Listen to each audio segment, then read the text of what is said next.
masuk lewat Podomoro Park. Jadi Podomoro Park pada hari Sabtu sama hari Minggu itu ramai dipakai olahraga oleh masyarakat, jalan kaki, lari, sepeda. Nah, lewat sini muter, nanti tembus ke Cikoneng ya. Sekarang karena di sini ada tempat food court ya untuk kegiatan, jadi rame.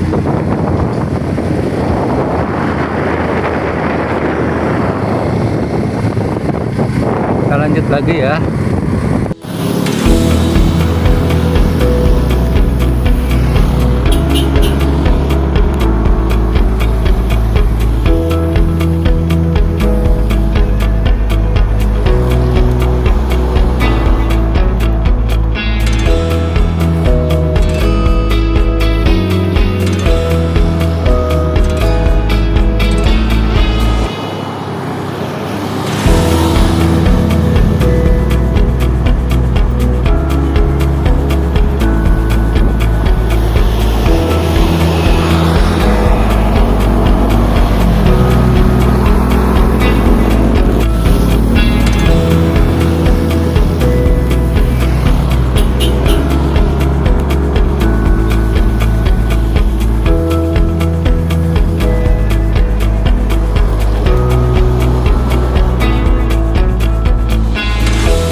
Di depan itu ada pintu gerbang, ada jalan Cikoneng yang nantinya bisa ke tempat limbah ya, pengolahan limbah IPA Tirtaweni. Kita akan belok kiri dari sini ya.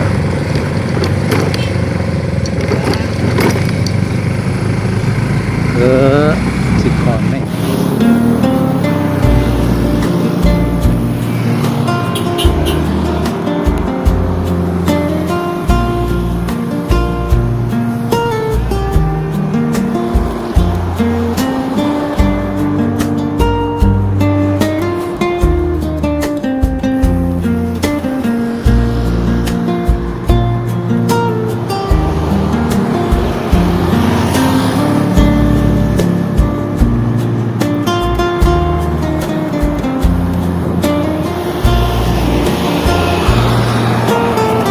Jalur Cikoneng merupakan jalur favorit bagi para pesepeda untuk berkegiatan ke tempat-tempat yang akan mereka tuju.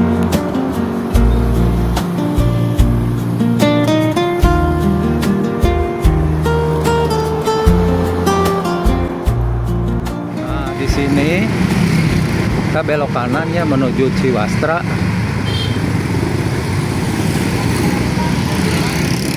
Ke sana. Sebelah sini ya Ciwastra, terus nanti kita juga tidak akan ke kanan, tidak akan ke GBLA, jalurnya langsung ke Sumarekon kita itu ngambilnya ya. Kita mau masuk ke wilayah Sumarekon ya. Tulisan Sumarekonnya itu Sumarekon. Di Sumarekon juga ada gacoan ya.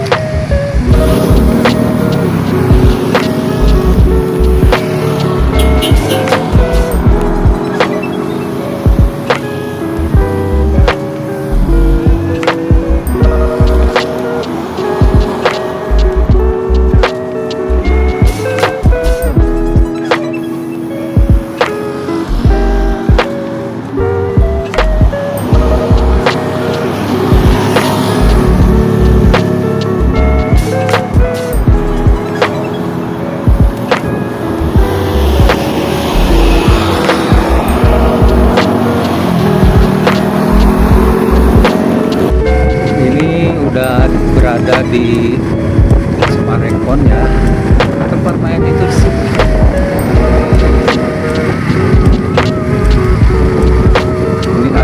penginapan atau apa ya nggak tahu. Kalau mallnya itu di sebelah kanan kan.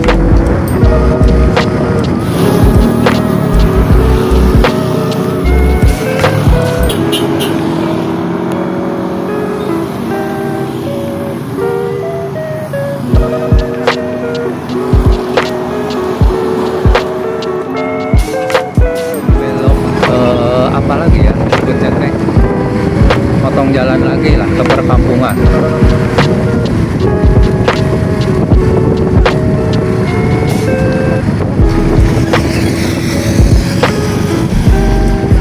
Iya.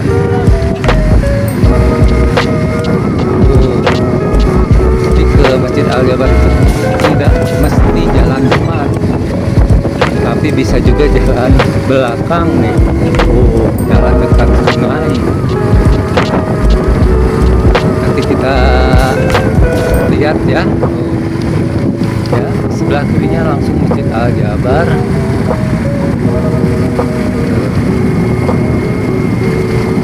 Kalau nanti mau ke sana masuk ya.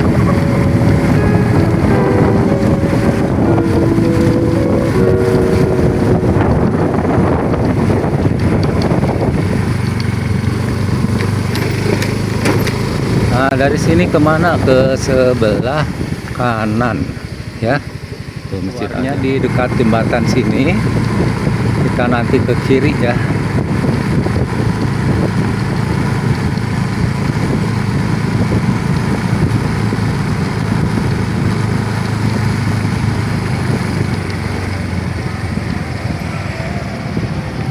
Ke kiri jalan utama.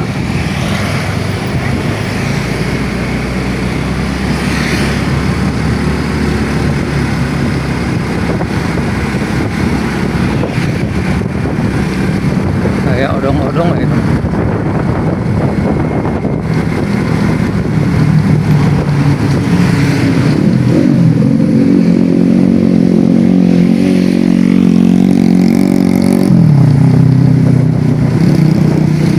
Masuknya di gerbang ini nih, yang satu ini.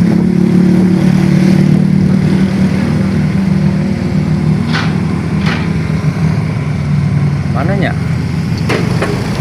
Oh, ke sini. Mah pencet mah.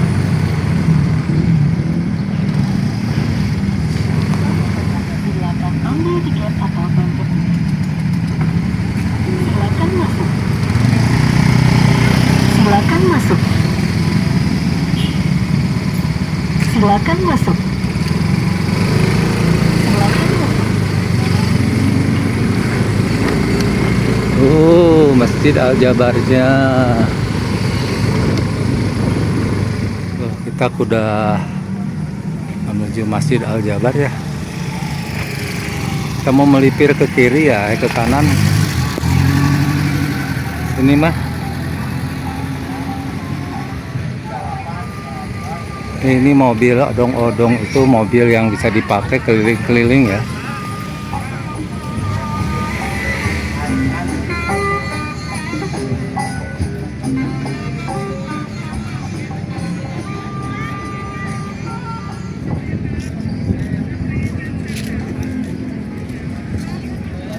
Kita jalan masuk ya. Masjid Al-Jabar itu sekarang udah bagus ya. Ada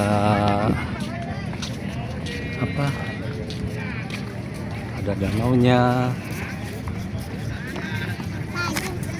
ada tamannya.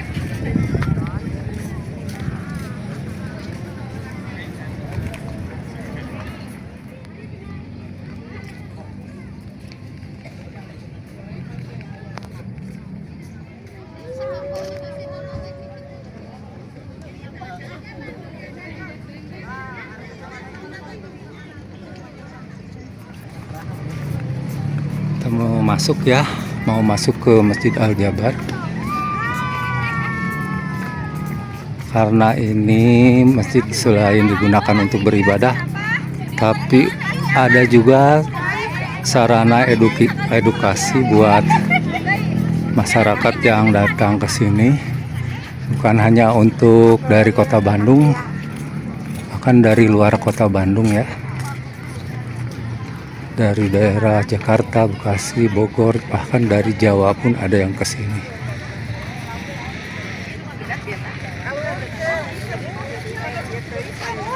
Dan di sininya ada danau ya, tuh.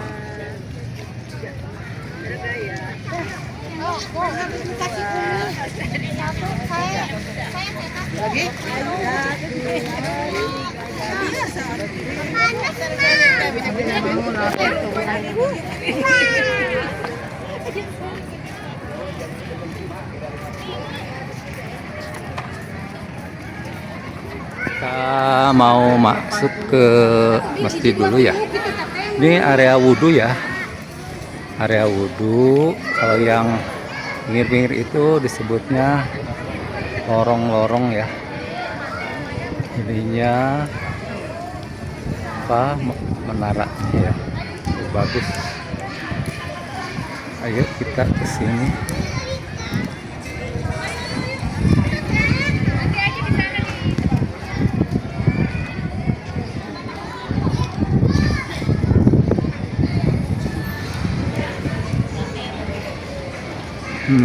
Lorong-lorongnya dipakai untuk istirahat.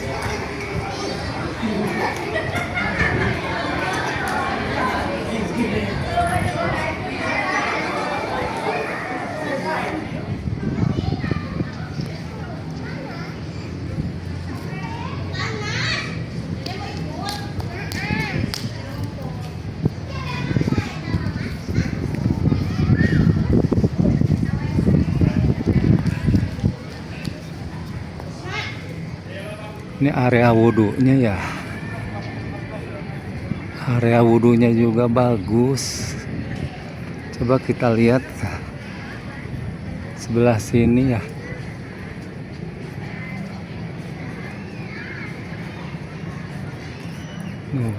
Area wudhunya juga bagus. Nih.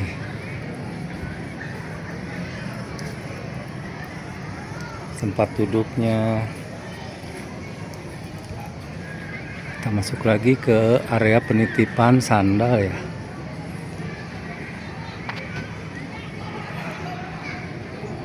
Kita ke tempat penitipan sandal ya.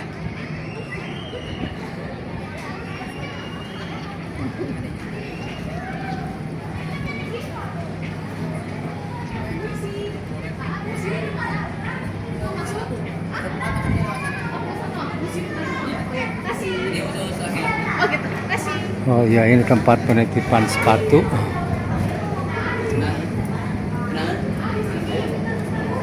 Jadi untuk masuk ke museum, kita mau ke museum dulu.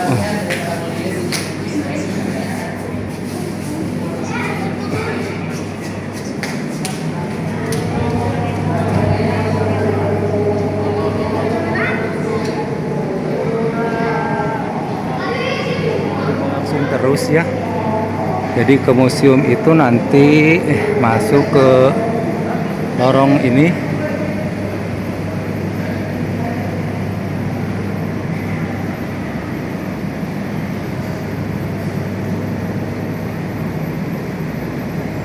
Nanti kita ke kiri ya. Di sini ke Galeri Rasulullah.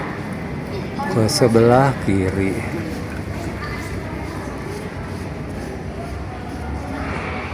Titip dulu.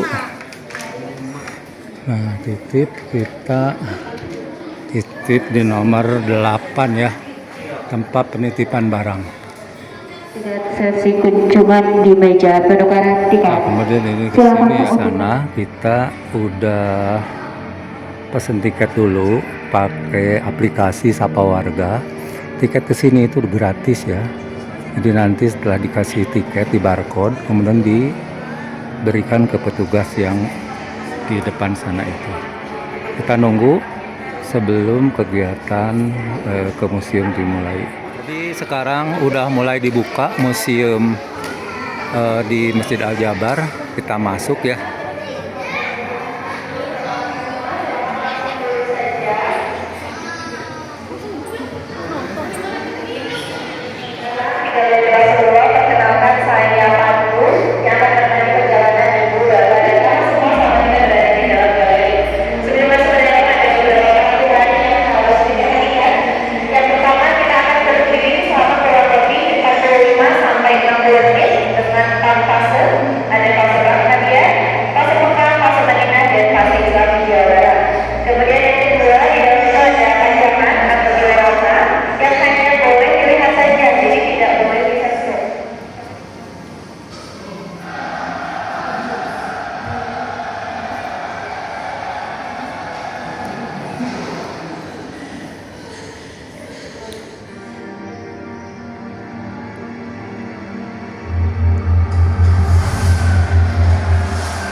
Sudah selesai menonton ya, kita mau lanjut ke area.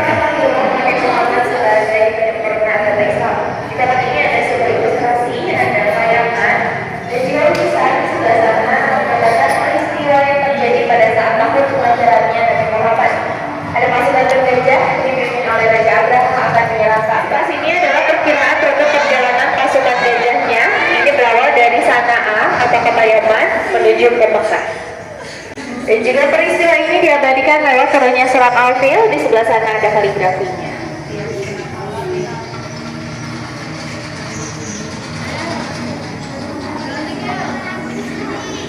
Selanjutnya, di sini kita memasuki fase pertama, yaitu fase pelaksanaan, menceritakan sosial dan mendapatkan hasil pertamanya. Kehadirannya Rasulullah memang sudah sangat ditunggu, karena akan menjadi rahmat bagi seluruh alam, sesuai yang dituliskan pada Quran surat Al-Anbiya ayat 107. Kemudian namanya juga jauh sebelum beliau lahir sudah tertulis pada kitab-kitab terdahulu, yaitu pada kitab Injil dan juga kitab Taurat. Kemudian kita bergeser, di sebelah sini terdapat panel silsilah Nabi dari kakek buyutnya yang bernama hingga cucunya Hasan dan Husain. Di sini juga bisa terlihat bahwa Rasulullah dengan istrinya Siti Khadijah itu masih dalam satu keturunan yang sama, yaitu keturunan dari Husain.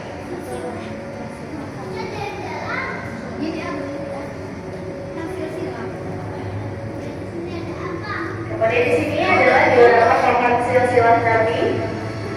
Pada dalam beberapa napas itu terdapat nama-nama 25 Nabi dan Rasul. Pada berhalanya Abu kecil, namun pada berhala ini akan dihancurkan pada peristiwa pembebasan kota Mekah atau Fatu Makkah pada tahun ini. Kain Islam adalah kain sutra berwarna hitam, kemudian dihias menggunakan benang emas. Dan kain Islam ini akan diganti setiap 1 tahun sekali pada tanggal 9 Zulhijjah.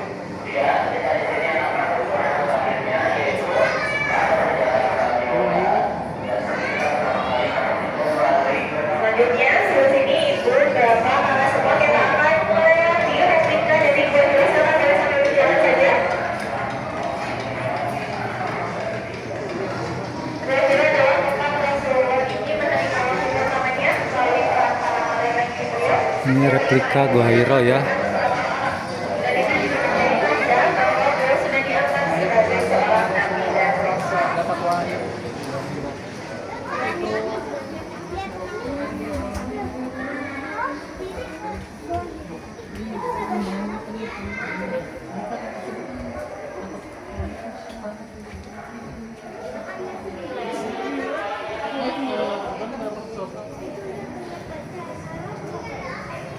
Sini adalah instalasi surat Al-Alaq menggambarkan kondisi ketika Rasulullah berada di dalam gua. Jadi seperti ini, kurang lebih banyak batu-batu dan juga pasir-pasir. Kemudian ketika surat Al-Alaqnya turun, keadaan di dalam guanya menjadi terang benderang. Ayat 94, Rasulullah diperintahkan untuk berdakwah secara terang-terangan. Namun pada proses dakwah ini ternyata kaum kafir Quraisy tidak suka dan juga menentang ajaran yang dibawa oleh Rasulullah, sehingga muncul banyak gangguan dan juga ancaman dari kaum Quraisy ini terhadap Rasulullah dan para sahabatnya. Kemudian untuk menyelamatkan para sahabat dari gangguan terhadap kafir Quraisy, Rasulullah memerintahkan para sahabatnya untuk berhijrah atau berpindah tempat ke Habasyah. Kita ada sebelah sini, silakan.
Lanjut lagi ya, setelah tadi nonton Isra Mi'raj perjalanan Nabi Muhammad dari Masjidil Aqsa ke Sidratul Muntaha.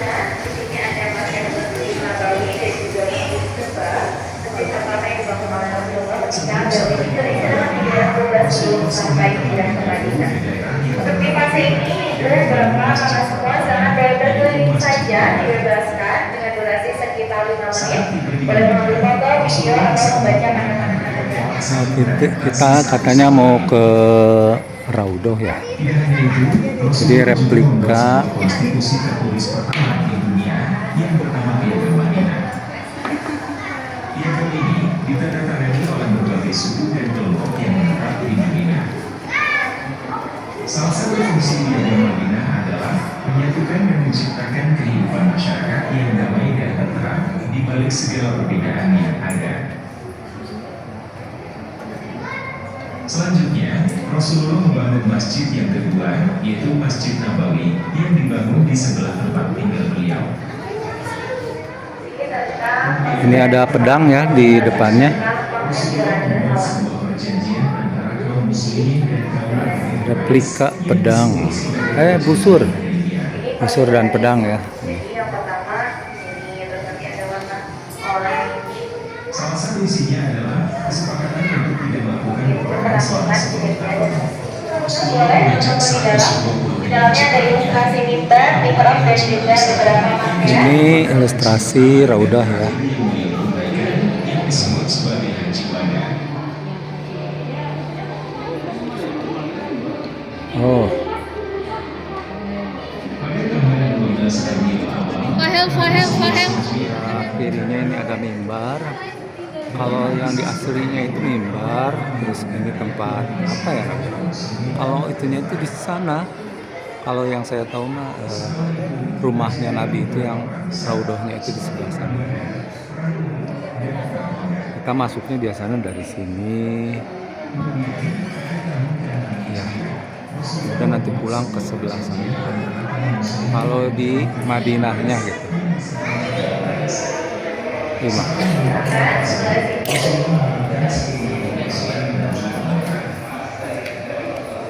Kita ke fase terakhir Rasulullah. Mengenai persaudaraan Islam dunia dengan jalur perdagangan, ada 3 jalur, yaitu jalur Taiwan, Sumatera, dan juga Eropa. Kemudian setelah tersebar di dunia, Islam juga masuk ke Indonesia dengan 4 cara, yaitu ada cara perdagangan, pernikahan, pendidikan, dan akulturasi budaya atau pencampuran budaya. Nah, untuk ini masih yang terakhir kita akan membahas mengenai sejarah Islam ke Jawa Barat, di mana masuknya Islam pertama kali itu dari Cirebon dulu dengan jalur perdagangan, karena pada saat itu Cirebon memiliki pelabuhan yang aktif sebagai sarana komunikasi antara para pedagang di berbagai wilayah. Salah satunya di sini ada Mushaf Sundawi. Mushaf Sundawi adalah mushaf khas Jawa Barat, memiliki gambar piras atau kayu itu menggambarkan ciri-ciri yang ada di Jawa Barat. Dan setiap halamannya untuk motifnya itu berbeda-beda. Nah, seperti ini contohnya. Kalau jelasnya seperti ini, Mushaf Sundawi ditulis langsung oleh seniman-seniman yang ada di Jawa Barat dibuat tahun 95, kemudian diresmikan tahun 97. Penontonan. Ada di Cirebon, Masjid Sakit Rasa. Kemudian ada di Batu, dan alun-alun ini sudah mengalami kemunduran bangunan. Dulu seperti dipakai bangunannya, Mushaf Sundawi modern. Kemudian ada Masjid Agung Banten, dan terakhir di sebelah sana ada Masjid Agung Batujaya di Tasikmalaya. Untuk yang di kota sini adalah Tiraya, Bandung. yang sudah disebutkan tadi, dan di atas adalah para Aztec pembangunan masjid modern. Ada Bapak Ridwan Kamil, Bapak Salomira Sujaya, dan Bapak Ahmad Ruslan. Jadi ini akan melambang tayangan terakhir mengenai Masjid Raya Al-Jabar. Silakan boleh sambil duduk nontonnya. Satu porsinya bisa untuk 2 orang.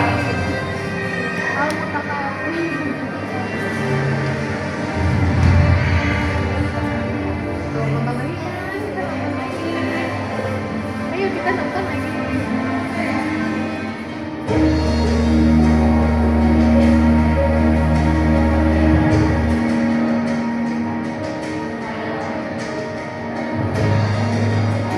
Masjid Al-Jabar adalah masjid yang inspirasinya datang dari rumus matematika. Kebetulan saya yang desain sendiri karena takdir Allahnya. Jadi itu ada bentuk yang berulang. Akhirnya membentuk sebuah bangunan dengan ukuran 100 meter kali 100 meter, dikelilingi alun-alun kecil, berada di danau retensi sebagai pengendali banjir, sehingga konsep Masjid Al-Jabar ini dikategorikan seolah-olah masjid terapung yang ada di danau. Dari awal Masjid Al-Jabar ini harus memberikan kontribusi kebaruan pada zamannya. Kalau kita hanya mengulang kubah dan kubah lagi, di mata saya, kubah itu tidak ada panduannya di dalam Islam.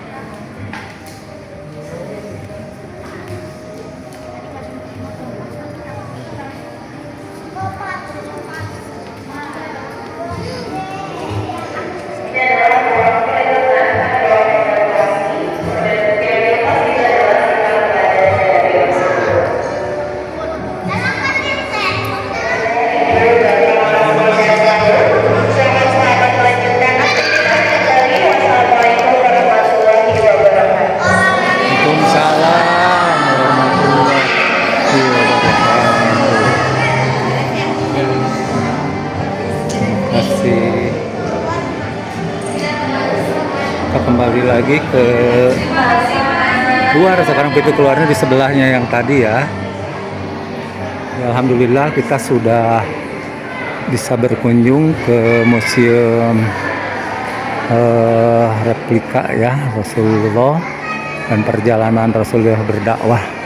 Ya kayak udah keluar lagi ya. Nanti kita di tengahnya, ke tengah yuk.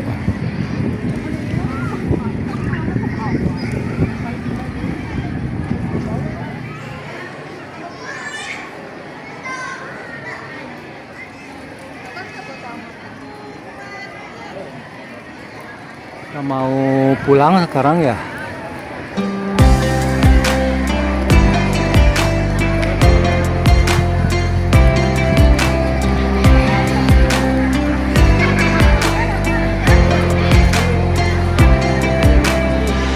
Karena sepatunya, sandalnya harus dilepas di sini.